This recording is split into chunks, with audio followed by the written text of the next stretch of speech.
But at first, I was following something that was interesting. I was following my curiosity at first. And at first, it was just the guy that passed away, and I went to his conference. It was like, this is interesting. And then I would learn a little bit, almost like I got another piece to the puzzle. And I think it's important to go after something you have. This is kind of cheesy, but you got to have passion about it. Like, you got to be excited about the thing, right? And then when you can see a customer and you can help them, then you're on to something. And if you could take those first couple customers and provide what I call white glove service, like do everything for them, make them successful. Today's episode of the ProGuide is brought to you by Small Pond Productions, the producers of this podcast.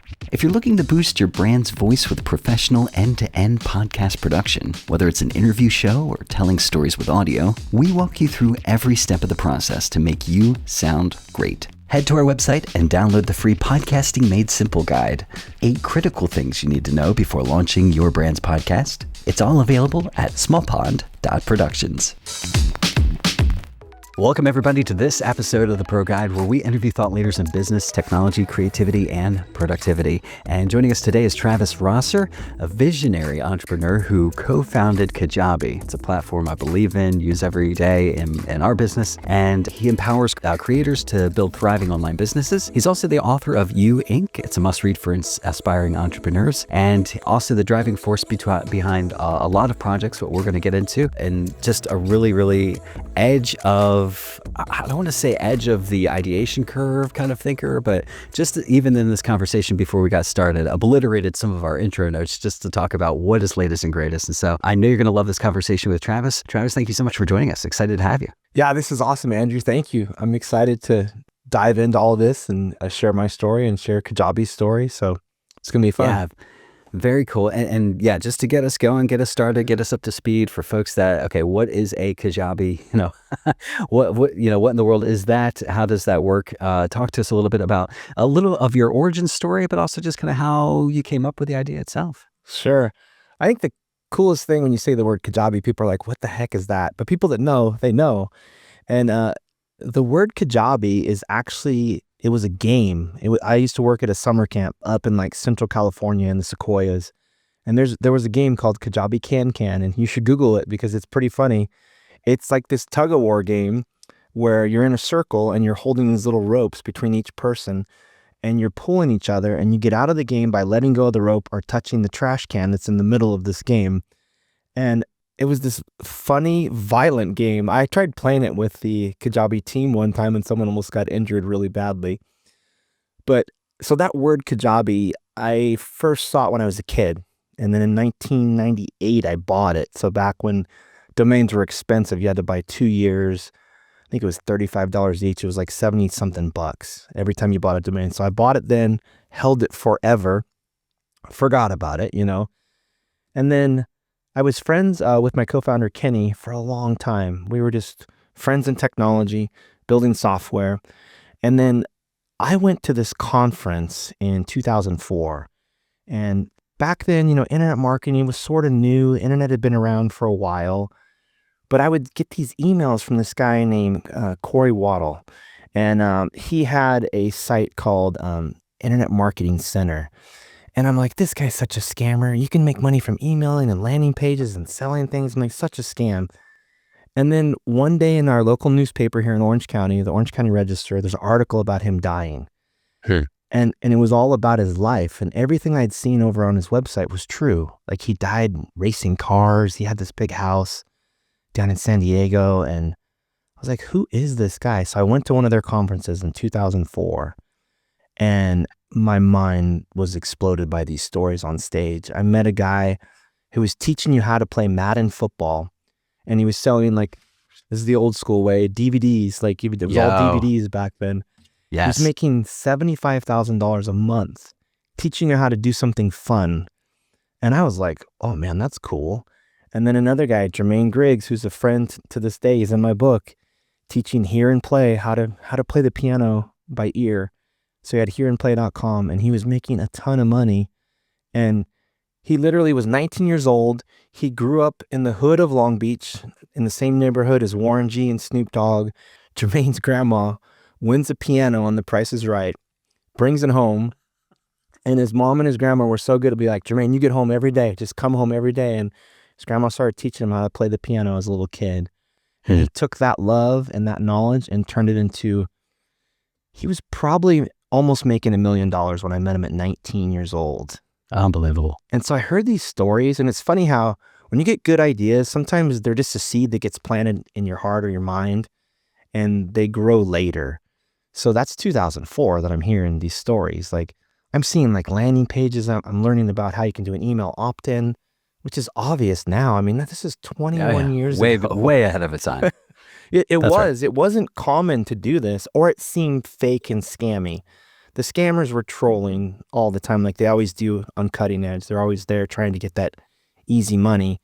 But when I saw a real world application, I was like, okay, this is cool. I remember I went back, and I was a designer back then. My background is I have a degree in marketing, and I was a user interface designer, especially like marketing stuff. So everything I learned about colors and fonts, I would start applying it to my corporate jobs in my cubicle doing design. And I remember I had a job in 2008 where I changed the colors on something. It was local.com, and I changed how the colors showed up in the results. And it started making us hundreds of dollars every single day, which eventually added up to $1 million a year in revenue. And that was the other thing. I was just so fascinated how behavior can change things. And so Yes. all these things, I mean, I've been an entrepreneur since I was a little kid. It led up to me realizing that with Kenny, I was like, we need to build something. And so these little projects would come up. Like one of my friends, I have all these crazy stories about knowledge. One of my friends had caught a little shark in Huntington Beach here, a little baby shark, and he brought it home. He's like, I'm going to keep this alive. So he built a pond in his backyard out of salt water, and it lived for like a year. And then he went and caught more. And during that time, I'm like a hustler entrepreneur. I'm like, we should make a site. So I went and I bought sharklagoon.com. We made a PDF. We used ClickBank because I learned about ClickBank at that conference. Yes. And we made like $400 or $500. We were so excited. Like we went and took our wives out for dinner. It was like, this is incredible. And so then the seed keeps growing. The seed that was planted in 2004 is now growing.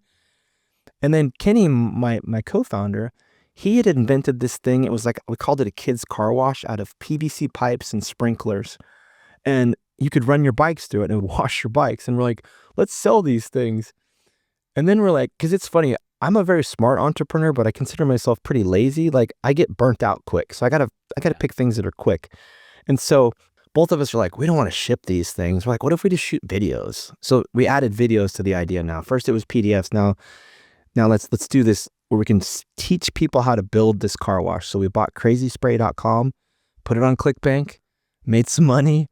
And that's when I was like, we got to build a platform that does this. Shoot. Yeah. There's so something we had done it trial and error. Everybody had in that space was doing it where they duct taped a WordPress site together, get some plugins. So before Kajabi, to build an online course and a membership, you needed WordPress, some plugins, or you custom coded it. So we're like, let's build this platform. And there wasn't SaaS platforms yet. That wasn't a thing. I mean, the closest you had to it was like Constant Contact, like an emailing system that existed back then. There's a system called Basecamp, which is like project management. And nobody had done it before. So we were like, how do we do this? We didn't even know. And so I used my ability to connect with anybody. Like back then it was Twitter. This guy named Andy Jenkins, he moves from back east to San Diego, and he was like a marketer, and he was going to do this video course, video marketing. And I reached out to him and I was like, hey, can we meet up? Like, I want to help you with branding. I was always like, do things for free. Do as much as you can for free until you build the trust. That's right. And so we got a meeting with Andy. We went down there.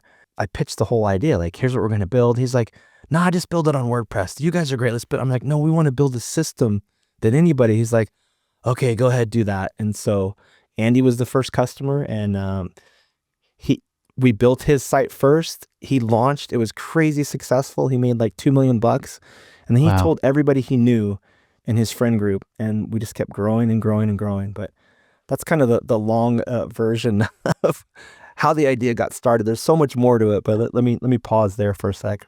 No, it's fantastic. First of all, as an aside, I can't wait to feed this transcription into ChatGPT because so far we've covered like raising sharks and winning pianos and The Price is Right. There's so much good stuff here. So I Yeah. can't wait to see like what a description is for this episode. Who even knows? But what I do hear though is a common thread, especially over the course of your life thus far. What do you think makes a business idea worth pursuing? You know, you saw something that really attracted you Hmm. to, was it Andy, that as like, let's do an MVP of Kajabi with you as the test case, and I'm building it for you. Yeah. And then out of that kind of organically grows this, hey, it's for everybody. It's not just for him. How do you suggest somebody really start to discover whether or not an idea is any good, or whether or not they can validate that idea before they like really fully commit to it and go all in on it? Yeah, it's interesting because I've noticed because I exited in 2018 from Kajabi, so I help a lot of young entrepreneurs, and I noticed there's a common theme. They're always thinking about money, like how much funding can we get, how much can we make. And Mm. back then, we didn't think about that at all. However, I did think about money because I'm an entrepreneur. But at first, I was following something that was interesting. I was following my curiosity at first, and at first, it was just the guy that passed away, and I went to his conference. It was like, this is interesting, and then I would learn a little bit, almost like I got another piece to the puzzle. And I think it's important to go after something you have. This is kind of cheesy, but you got to have passion about it. Like you got to be excited about the thing, right? That's right.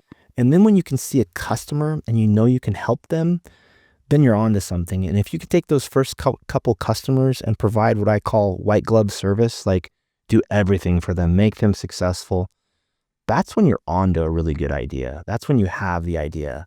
In fact, I think I just watched the one you did on your podcast, the popsicle guy. Like hearing Oh his yeah. story and hearing Yeah. like how he ate it, and then he was like, "I got to do this." Like he didn't think about how much money, if there's customers or not. He just knew for him the experience was great. And I Yes. think if you can imagine yourself being the customer, you can see the customer, and you're happy about it, you're successful. You need to invest in building that thing, partnering with someone, whatever it is. Yeah, this isn't in my notes at all, but let's dig a little deeper into that idea, because a common theme between you mentioned Steve Carr's King of Pops, and actually, honestly, if you go back a bunch of episodes, you hear this theme of somebody that is enthusiastic, maybe Hmm. a little bit has a giant optimism bias. Who knows? Totally. Like I really think that this can work, this can move in Yes. the right direction. But there's also there's something that separates a person who chooses to engage that way, and is it in their core, or is it something they decide to do? Because there's a courage there that says, I believe Yes. in this enough to expend Yep. energy toward it. Like what Yep. is that? Yeah, no, this is something I think about a lot now because, like I said, I'm mentoring young entrepreneurs and I help them, especially bootstrap entrepreneurs. When you get that good idea, you have to protect it because, unfortunately, others will knock you down if you have a great idea. And most of them mean well, as family, friends. Why would you do that? Why would that work? Like back then for us, it was like, who would pay for this? I think the comparison was like, can't they just get it from iTunes? Because YouTube was kind of there. Now it's like, obviously you can go to YouTube first, but you have to protect the idea, number one. And then it requires bravery. You have to be brave. You have to be bold. You have to be like Steve Jobs, hungry and foolish. And luckily I Hmm. was a lot younger back then, so I was pretty foolish, Yeah. very optimistic. Like I could just see it. I could see it every day. It was obvious to me. And being the designer at that time, that was nice because then I could design what I saw and I could show it, and I could just show like, here's the next step. Because I think when you're building something amazing like a Kajabi or a business, you identify the destination. It's going to be this. And then you come back to the beginning, you just look down at the path and like, all right, what's my next step? Maybe what's my next 10? That's it. Don't go beyond that. You'll get overwhelmed. You'll get imposter syndrome. There's so many things that will take over and you'll never get the idea. And a lot of the young entrepreneurs I work with that want to have, go to a great school, idea, VC. It's like, Hmm. that's awesome. But it's like, what are you going to build? And then what could you do right now to make that a little bit closer to being real? That's And right. for a long time, it was just this, like just little notes. Like I still do this all the time. If I have ideas, I'm jotting it down. I'm jotting it down. And then, and I believe that something greater than me, God or the spirit, whatever, is guiding all of us all the time. And as a creative, you tap into that by being quiet and listening. If you're like, oh, this is a good idea. Like these things were happening to me. They just happened to where they were louder than the noise of my brain at that time, like going to that conference and seeing that thing, the sharks and then the crazy spray and then meeting Andy and then Kenny being willing to roll up his sleeves next to me and building it. Like all those synchronicities happen. And I think a lot of time we're not recognizing those synchronicities. Like Yes. it's happening. You don't have to try to force them, but when they do, lean into the good thing, lean into the thing that's working. And as an entrepreneur, you'll see that all the time. Like when we first started this, you asked me about Tap Member. Tap Member was something I was building, but I chose to pivot and pause that because I just didn't feel the energy was there. And that's a tough balance because good startup entrepreneurs, they're all over the place. My wife calls me a hummingbird. I'm like working on this, I'm working on this, I'm working on this. And that's true. And it's like, eventually there's an idea that's so good, you keep coming back to it. You wake up Yeah. about it in the morning, you dream about it. Yeah. And I that's the love the beginning. hummingbird metaphor there, because it's like it is data collection to some degree. It is Like, totally I'm just seeing, pattern is there, recognition. Yep. It's pattern. Tony Robbins said this on Instagram the other day. Pattern recognition, optimizing the patterns you recognize, and then creating patterns. that's it. That's what a good entrepreneur does. Like, it's not that you have an idea and you hold on to it and you protect it. There's a whole bunch of components of what makes it a good idea. It's like one of the things in my book I have, like, you come up with a product, you come up with people that have a problem, then you come up with a product, and then are they going to pay you for it? That's right. And that's the component to all of this, is like, here's people that need this thing. Like back then it was all these DVDs. This is the old way of doing this. And it's not like I had some grand plan to disrupt that and create a new thing. I just had an idea that was fun and I was curious about it. But it disrupted it so much that thousands of people like yourself are building awesome stuff and affecting people's lives. So many people built Kajabi sites and courses that never would have done it if there wasn't a Kajabi. It was too hard. It was too cumbersome. So Talk to me about, like, I see a lot of times people will build a product first. The sequencing is important. So they build the product, they become in love with the product that they've built. Yes. So much so that they can't, can't detach from that. There's the ego component there. And I wonder, like, it's not so much like you're killing your ego, because it's not like, woe is me or I'm the dust of the earth. You've got value there to add. Of course we all do. Yep. But for me, what I hear in you is the curiosity drives the whole process. I wonder what happens if I serve people or figure out a way to serve people. How can I, and you get them earlier in the sequence. Does that ring true? yes, finding customers is huge. Like before you have a product. And sometimes you are the first customer for sure. I was the demographic also, but I hadn't sold a DVD. I hadn't done that. So then I'm like, I need to find those people. And I knew that if I could come and build it for what they needed and it worked, then I would have a prototype. I always say it was like Tiger Woods winning the Masters and he's using our golf clubs. I mean, that's like a unicorn situation, but that's what happened to us. I mean, we kind of went after influencer marketing before it was a thing. I mean, here in Orange County, there's Oakley headquarters is like real close. And I hired a bunch of developers from there and they would tell me about all the marketing things. They called it marketing to the front row. Oakley and Nike, Adidas, they all go to athletes mostly. But as a startup founder, you can do the same thing. You're not going to go to athletes, but you're going to find that customer, make them super, super happy. In our case, our first customers had customers that could become our customers. It's very meta. But like, if you can do that, built-in virality kind of thing. Yeah. Yeah. And it's like the snowball, like this virus of marketing that just keeps growing and growing and growing. And if you can find those things, your idea will take off. I mean, because like the young entrepreneurs I work with, they're building features because it's interesting to them, which is cool. But do customers need it? Do you need it to launch? Probably not. I mean, the first iPhone didn't even have like copy and paste and all these features were missing and they still went for it. I mean, you have to almost be embarrassed before you build the product, but having customers first is everything. I mean, there was Kajabi customers. There was a guy named Frank Kern. He's still around, great marketer, great copywriter. He would do a product launch. He would get customers to pay. He would identify what the course was. And then after you paid, there'd be a survey you would fill out. He'd take all that data and then he would build the course. Wow. So after you paid, let's say that it was like, all right, April 1st is the course starts, and he would sell it today until Friday, let's say tomorrow. Yeah, tomorrow at this time. And then he'd give himself about a week to build the first module. And that sounds like lazy and half-assed, but the content was so dialed into that customer base that That's right. sometimes they were shocked at how dialed in it was.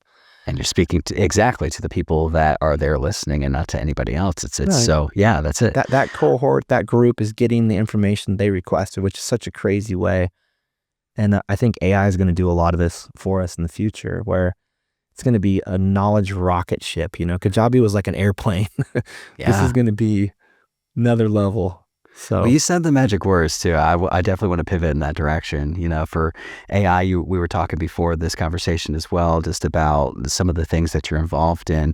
What are you seeing on the current landscape, from a higher level, like, that's kind of transforming and disrupting stuff, but also what are people hungry for that you're starting to catch as well? Because you're serving people kind of at the level of conversation with people, trenches, you mentioned mhm. boots on the ground. What is it out there that you're kind of connecting with right now? Well, I think all of us are so excited about AI. It's doing so many awesome things. The creativity that it brings to you is insane. But what I'm seeing is the ability to take what you know and leverage it even more. I mean, Hmm. one of the companies I'm working with is a company called Pickaxe, and you can build these little AI bots and agents and for anything. And that's pretty common. You could do that other places, but what's different about Pickaxe is you can then embed them and sell them if you want to. And that's kind of how I connected with these guys, because like, hey, you did this with Kajabi. Would that work with us? I'm like, yeah, it should. It would definitely work. Yeah. I know. And I think that's the future is we're taking what we know and we're leveraging it at such a level. The fact that AI could like take all your PDFs of every book you've written, every blog post, every video, and then help you kind of as a co-pilot. Like I think Microsoft and GitHub, they call their little AI co-pilot, and that's a great Yeah. way to think about it because it allows you to affect more people, help more people. It allows you to build more and do more, which is incredible. The downside is a lot of junk is coming out, and we all see it. Like so much crap. It's like 90% crap and 10% gold. That's going to be interesting over the next couple of years, like how the good stuff rises to the top. One thing I've noticed is as a human, our creativity, our ability to critically think is better than AI right now. AI is Hmm. like a textbook. It comes out and it's like, this is what I heard in a college class, years ago, versus no, think creatively, find the pattern, find the pivot. Don't just give me the textbook answer. And I think that's something I'm noticing in the online marketing space sometimes is they're sharing knowledge that doesn't work. Nobody does that. They may talk about that, but that's not what we're doing in the trenches. I mean, so I think the human factor and then AI coming together, it's going to be powerful, the things that we create. It already is, the things we're Yeah. seeing right now. Yeah. This is probably the second time I've had this conversation today about really training it in a way that's useful for people. Hmm. And one person has me on retainer with them just basically to have useful conversations with them over time and aggregate the transcripts of what shows up there as training data for their own GPT, and Yeah. then it gets more accurate over time. And so the end goal is like, I want this to think as if I would have thought on my best day, and I don't have to burn the calories to do it, and just see if it Yeah. spends the comes up with the strategic reasoning in the right direction.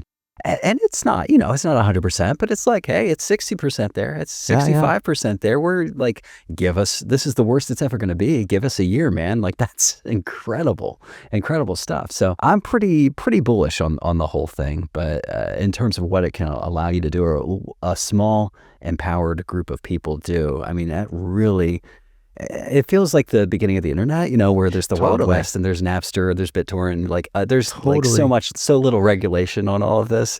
And you have the entire wealth of all of the world's knowledge at your fingertips. And some people use it to learn languages and do beautiful things. And some people use it to watch cat videos. And it's like, that's fine. Yeah, You can that's do right. that. I feel like the same kind of thing is starting to emerge here, where it's like, here is this super tool. And yeah, you can write an Irish limerick in King James if you want to, but like, you can change things over here. That's kind of the Totally. feelings I get there. No, it's obviously the biggest thing since the internet. It's probably the biggest thing in a long time. I think we all know that, but I love that the average person can do something greater than they could do before. And it does bring me back to the Kajabi days where before what we built, it was hard for the average person to upload content and sell it. And then it Yes. opened it to so many people. And now I see the same thing, even in my own life, the power that AI gives me to think, to research something. I mean, I use it for product research all the time. I use Perplexity. I ask it a couple questions. I tell it to go search Reddit, Quora, G2 for like product ideas. And it'll go there. It'll find what people are complaining about. And then I still have to use my human brain to get the right answer because it's so generic. And finally, like, oh my God, I didn't know that real estate agents needed this flyer builder or whatever it is, like, Hmm. but the fact that it can sift and sort data, ideas, the fact that it could like, sometimes I look at old books that I've read and right away it's an expert in it, especially ChatGPT. It makes us so much smarter. Like you said, there's going to be a lot of junk in my side in the app world. There's so many new apps being built with, and especially like they call them GPT wrappers, that there's going to be app fatigue where it's going to be like you're going to have apps everywhere. I think there's going to be instant apps where you build an app for any scenario, an individual. Instead of going and buying a Kajabi, you'll just build it really quick with whatever builder there is. And that's going to be interesting. Like we were talking, I think this might have been before the call about waves, and that's one of the Yes. waves is building a lot of apps. And as an entrepreneur, I'm like, how do I not drown in these waves? I love building apps. I'm working on a bunch of cool projects, but I'm like, I want to help those people stay on the surfboard, go in the right direction. So one of the things I'm doing now is like startup, like advising, especially bootstrap companies and helping them find the idea, find the customer, not get stuck in development. And that's pretty exciting. And in fact, that's why Pickaxe is called Pickaxe, because it's a gold rush right now. I mean, like we've seen in the internet before, and their point, even before I met them, is like, well, we want to sell the shovels to the gold miners. And I love those businesses. It's fun to be a gold miner, but you might as well go to Vegas and just enjoy the fun. But if you want to build a business, if you want to build an empire, sell the shovels, sell like Levi's jeans were created during that same time period, many service businesses. And so I'm always analyzing the whole movement, not just the individual opportunity, and just how my brain works. It's like we said earlier, it's patterns. Look at the patterns in your life, recognize them, write them down. I used to have a small little notepad I kept because somewhere I read is like, challenge yourself to come up with ideas every day, just to have your brain start thinking like 10 ideas a day, write them down. And when you exercise that muscle, next thing you know, you see the popsicles in South America, like That's I right. love that story. Like that's exactly how the best businesses start, inspiration off of randomness.